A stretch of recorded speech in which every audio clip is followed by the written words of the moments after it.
Well, I am a community organizer with GROW, Grassroots Organizing. As a community organizer, I try to give people a voice who don't normally have one. I do my best to find out what the needs and issues of a community are. For me, that is mid-Missouri, mostly Columbia. Find out what, especially people that can't really vote a lot or influence a lot because they are working multiple jobs, have a lot of children, are living in poverty, things like that.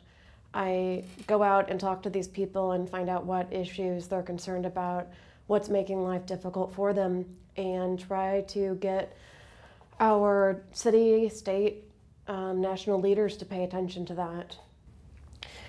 I came to want to be a community organizer and honestly just an activist in general when, well, after I lost my vision and for the first time in my life, I needed government assistance and had never been in that world before.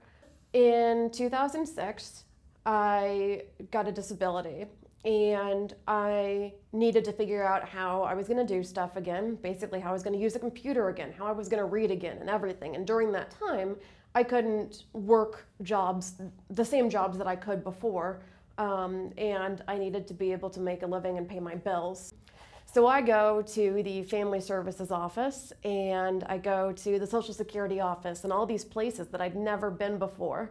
And I heard all of these stories while I was in these offices, people talking to their friends about their plights and their needs of not being able to get on disability or not being able to get Medicaid and not being able to get food stamps or not getting enough money in food stamps and having to decide between milk and bread for their families, that I couldn't keep on the path I was on. The path I was on before that was to go be an English professor, to be a writer, and go on my merry way, writing and reading my way to happiness. And I realized that that wasn't going to cut it.